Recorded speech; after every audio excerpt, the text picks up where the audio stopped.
주 예수뿐일세.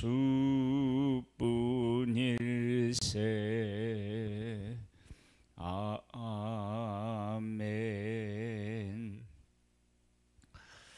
로마서 12장 말씀입니다.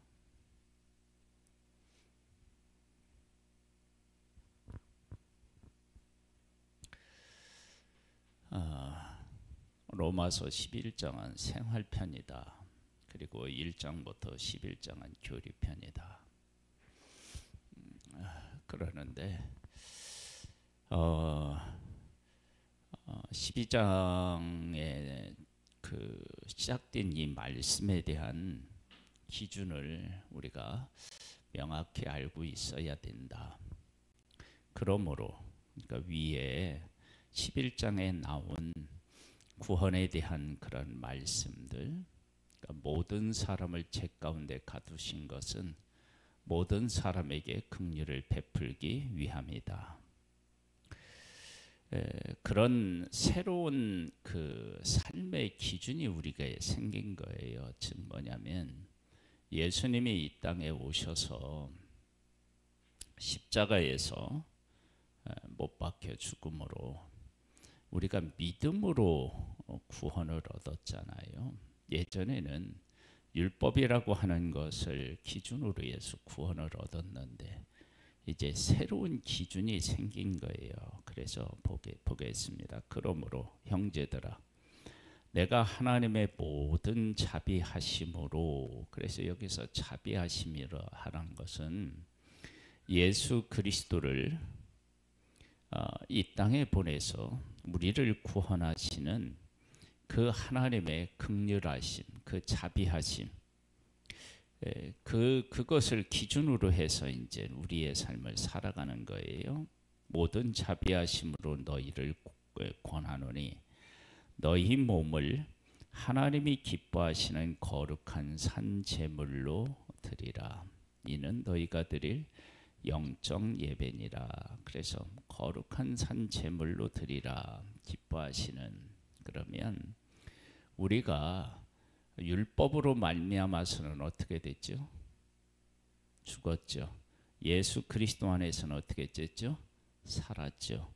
그러면 우리가 하나님 앞에 산 제물로 드리라 그러는 것은 예수 그리스도 안에서 하나님이 기뻐하시는 삶을 살아야 된다.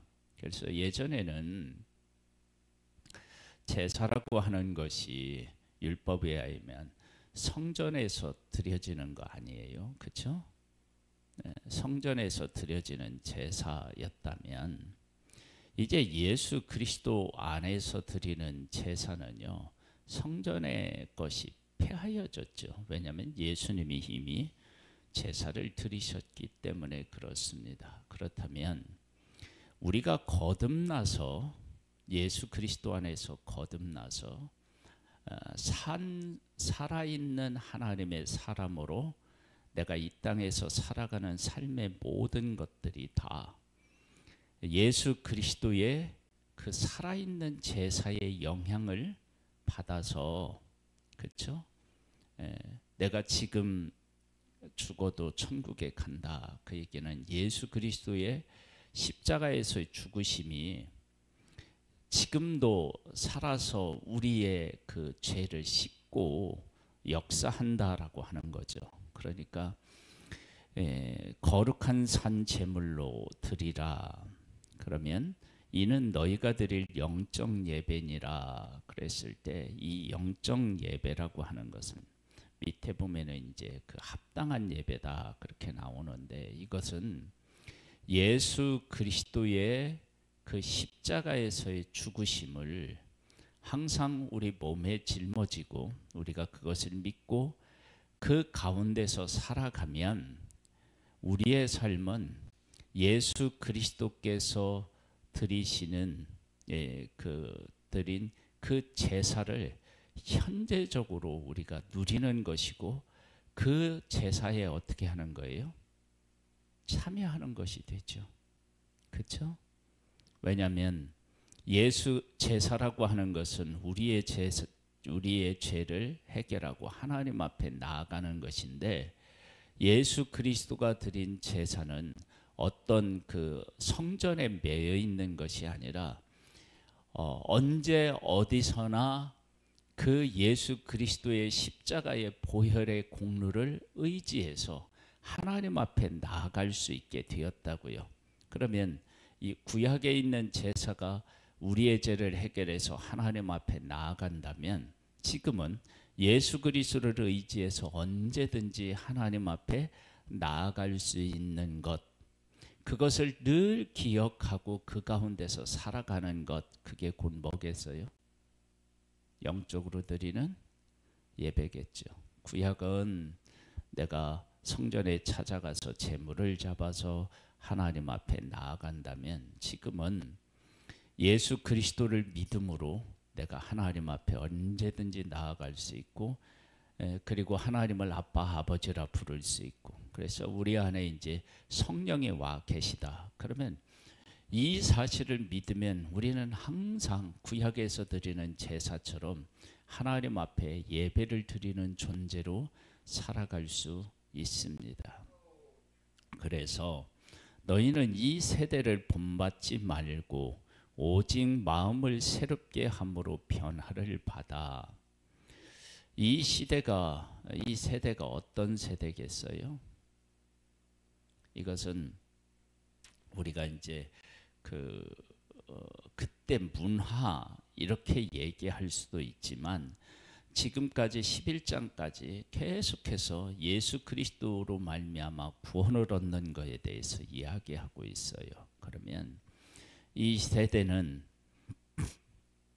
세상 문화에 대한 이야기도 하겠지만, 그러나 지금 구원에 대한 얘기를 계속 다루고 있다면 그 제사로 인하여서 구원을 얻는다, 율법을 지킴으로 의롭다함을 얻는다, 그렇게 주장하고 그것을 요구하는 사람들이 있죠.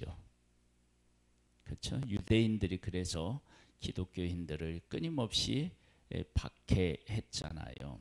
그러면 너희는 이 세대를 본받지 말고 오직 마음을 새롭게 함으로 변화를 받아 하나님의 선하시고 기뻐하시고 온전하신 뜻이 무엇인가 분별하도록 하라. 그랬을 때 문화적인 어떤 것들에 대한 분별이 아니라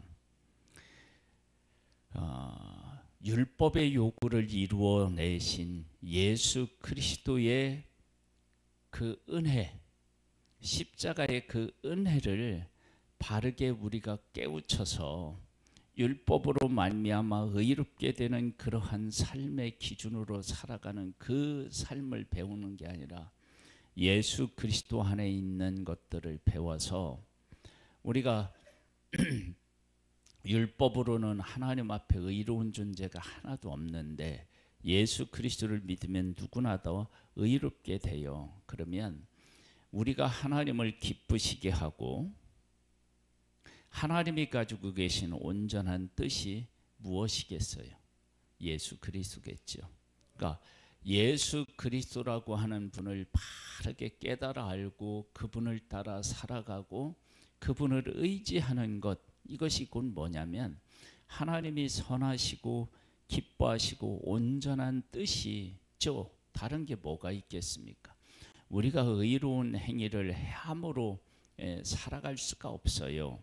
그러니까 오직 그렇게 살아가는 거예요. 그러니까 우리의 삶의 기준이 예수 그리스도여야 된다는 거예요. 그러니까 우리가 문화적으로 어떻게 뭐 윤리나 도덕적인 그런 차원에서 아니면은 다른 차원에서라도 우리의 삶으로 어떻게 하는 게 아니라 예수 그리스도의 십자가가 우리의 삶의 기준이 되는 거예요. 이제 그 밑에 나오면 구체적으로 그런 것들을 우리에게 제시하고 있어요.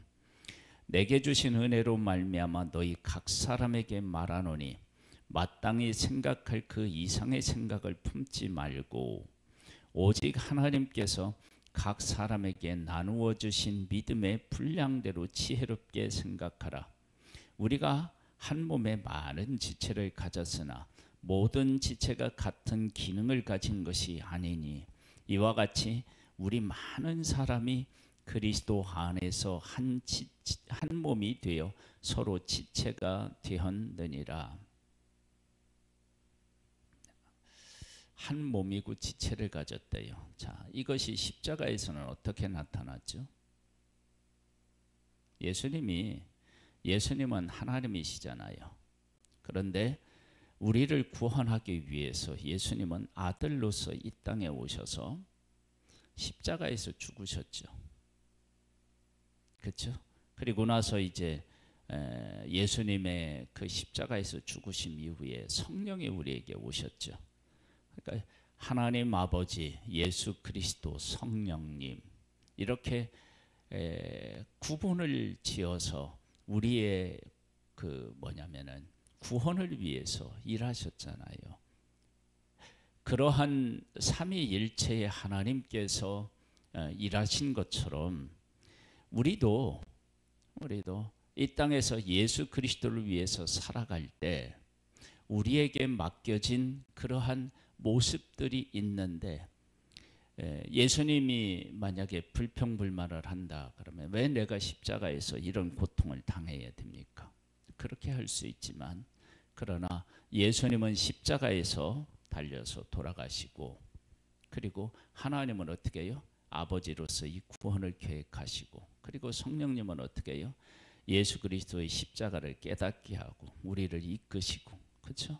그런 일들을 하시잖아요.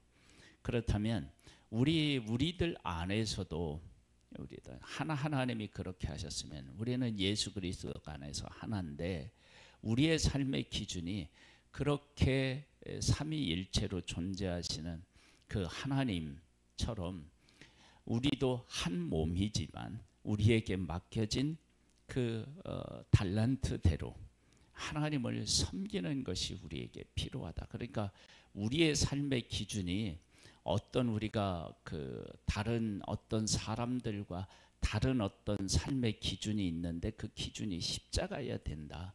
예수 그리스도여야 된다. 이제 그것을 우리에게 지금 보여주고 있습니다. 그래서 이와 같이 우리 많은 사람이 그리스도 안에서 한 몸이 되어 서로 지체가 되었느니라. 우리에게 주신 은혜대로 받은 은사가 각각 다르니, 혹 예언이면 믿음의 분수대로, 혹 섬기는 일이면 섬기는 일로, 혹 가르치는 자면 가르치는 일로, 혹 위로하는 자면 위로하는 일로, 구제하는 자는 성실함으로, 다스리는 자는 부지런함으로, 긍휼을 베푸는 자는 즐거움으로 할 것이니라. 사랑에는 거짓이 없나니 악을 미워하고 선에 속하라. 형제를 사랑하여 서로 우애하고 존경하기를 서로 먼저 하며, 부지런하게 게으르지 말고 열심을 품고 주를 섬기라. 소망 중에 즐거워하며 환난 중에 참으며 기도에 항상 힘쓰며 성도들의 쓸 것을 공급하며 손 대접하기를 힘쓰라. 여기에 나온 모든 것들의 기준처럼 되는 것이 뭐냐? 기준이 뭐냐? 그럼 예수 그리스도의 삶이죠. 그러니까 예수 그리스도의 삶에서 이러한 모든 것들을 다 우리는 배우게 되는 거예요. 즉, 예수 그리스도가 우리를 구원해 주셨어요. 그래서 우리는 신분적으로 하나님의 자녀가 되었다면 우리가 배워야 될 게 뭐냐 그러면 예수님이 어떻게 사셨느냐는 거예요. 그게 이제 우리의 삶의 기준이 된 거예요.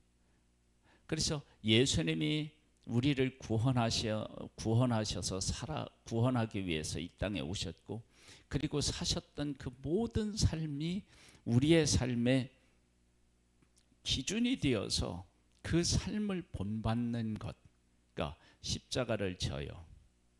하나님의 뜻에 따라서 져요. 병든 자들을 긍휼히 여겨요. 또 오병이어의 기적을 베풀어서 굶주린 사람들을 긍휼히 여겨서 그들을 배불리셔요.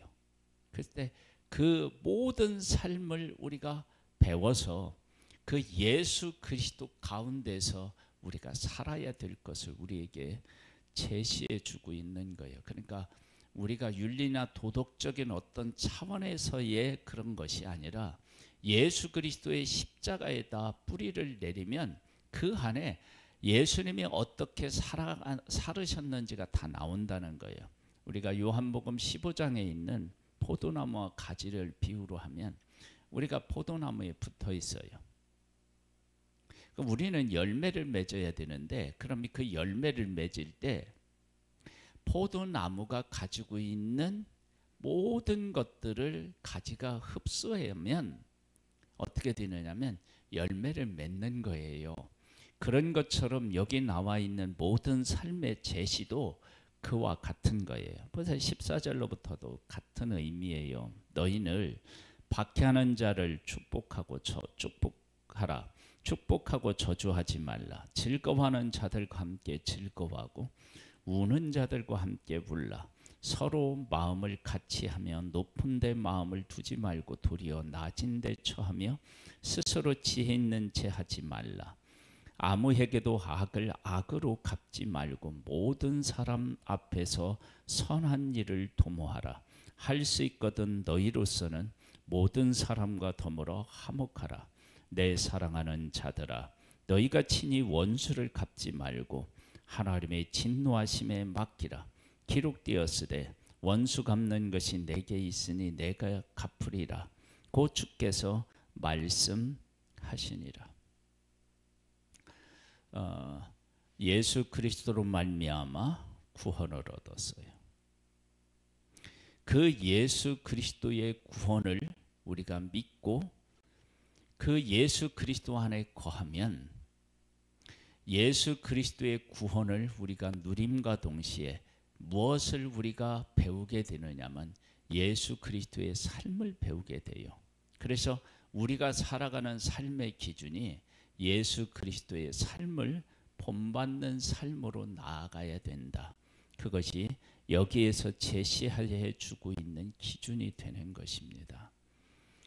그래서 우리가 예수 그리스도를 믿음으로 구원을 얻었다라고 이야기를 할 때 우리의 삶이 그 예수 그리스도께서 우리를 구원하신 그 삶을 따라 살아가면 우리의 삶을 통해서 어떤 일들이 생길까요? 예수 그리스도가 누군지가 그들에게 전해지겠죠. 무엇으로요? 삶으로. 그러면서 네 원수가 줄이거든 먹이고 목마르거든 마시게 하라. 그리함으로 네가 숯불을 그 머리에 쌓아 놓으리라.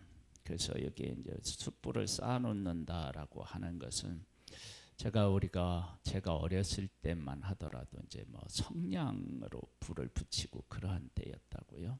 그래서 또 성냥이 막 비가 오거나 물에 젖거나 그러면은 불 피우기가 어려울 때가 있었어요. 그러면 어떻게 되냐면 이웃에 가서 불을 빌려오기도 한다고요.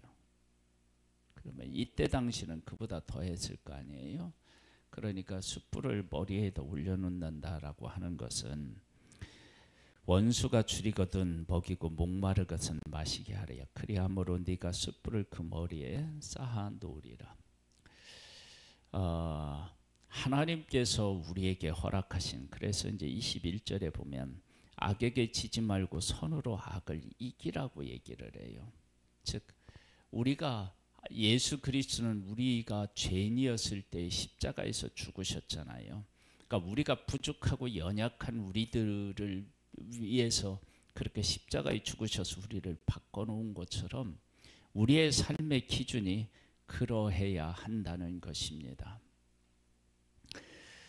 하나님의 모든 자비하심으로 너희를 권하노니 너희 몸을 하나님 기뻐하시는 거룩한 산 제물로 드리라. 그래서 이것은 구약의 용어를 쓰고 있지만 산 제물이라고 이야기하는 것은 우리가 하나님이 받으시는 예배다. 그러면 그 받으시는 예배가 무엇을 의미하느냐? 예수님이 구약의 율법으로는 의롭다함을 얻을 수가 없고 송아지와 염소의 피가 우리의 죄를 사할 수가 없어요. 예수 그리스도의 피로만 그게 가능해요. 우리가 그것을 믿었어요. 그러면 그걸 믿으면 우리가 어디로 나아갈 수 있느냐면 하나님에게로 나아갈 수 있어요. 구약의 제사를 드리면 하나님 앞에 나아갈 수 있는 것처럼 그렇게 나아갈 수 있어요. 그러니까 우리가 예수 그리스도를 믿고 하나님 앞에 나아가는 것, 그것이 바로 뭐냐면 우리가 드리는 예배예요. 예수 그리스도, 그러니까 재물을 가지고 하나님 앞에 나아가듯이 예수 그리스도를 믿고 그 예수 그리스도의 이름으로 하나님 앞에 나아가는 것, 그게 예배죠. 그게 제사인 것처럼 그게 예배인 거예요. 그러니까 우리가 항상 하나님 예수 그리스도의 십자가를 의지하고 살아가는 거예요. 그리고 예수 그리스도를 믿고 살아가면 우리들의 삶에 어떠한 변화가 생기냐면 우리의 삶의 기준이 예수 그리스도께서 이 땅에서 어떻게 사셨는지가 우리의 삶의 기준이 되는 거예요. 즉 우리가 포도나무에 붙어 있으면 포도나무와 가지는 공존하는 거예요. 같이 있는 거예요. 그러니까 포도나무에 있는 게 가지가 있고요. 그러면서 열매를 맺는 거예요. 그 삶의 기준이 구체적으로 여기에 나와 있습니다. 그리고 예수님은 우리가 죄인이었을 때 십자가에서 죽으셔서 우리를 하나님의 사람으로 거룩한 하나님의 자녀로 세워놓은 것처럼 우리가 그러한 삶의 기준으로 살아가면 우리를 통해서 예수 그리스도의 십자가를 깨달아 알고 하나님의 사랑을 깨달아 하는 일들이 일어나겠죠. 그런 값진 인생으로 우리를 세워놓으셨다는 것을 우리가 알 수 있습니다. 우리 예수 그리스도를 믿고 하나님 앞에 늘 나아가고 예수 그리스도를 기준으로 우리의 삶을 살아가는 복된 우리들 되기를 주님의 이름으로 축복합니다. 하나님 아버지, 우리의 모든 것들이 하나님께로부터 왔고 우리가 새로운 하나님의 자녀가 되는 권세를 얻는 것도 다 하나님께서 독생자를 보내주셨기 때문입니다. 이 놀라운 사실들을 우리 마음에 새기고 그 안에서 살아갈 수 있는 우리들 되기를 원합니다. 이 세대 가운데서 예수 그리스도의 삶을 배우고 그 가운데서 살아가는 것, 그것이 바로 승리하는 유일한 길임을 고백합니다. 주의 영으로 우리를 깨우쳐 주시고 그 가운데서 승리하는 하나님의 사람 되기를 소망합니다. 예수님의 이름으로 기도드립니다. 아멘. 하늘에 계신 우리 아버지여, 이름이 거룩히 여김을 받으시오며 나라에 임하옵시며 뜻이 하늘에서 이룬 것 같이 땅에서도 이루어지리이다. 오늘날 우리에게 일용할 양식을 주옵시고 우리가 우리에게 죄 지은 자를 사하여 준 것 같이 우리 죄를 사하여 주옵시고 우리를 시험에 들게 하지 마옵시고 다만 악에서 구하옵소서. 대개 나라와 권세와 영광이 아버지께 영원히 있사옵나이다. 아멘.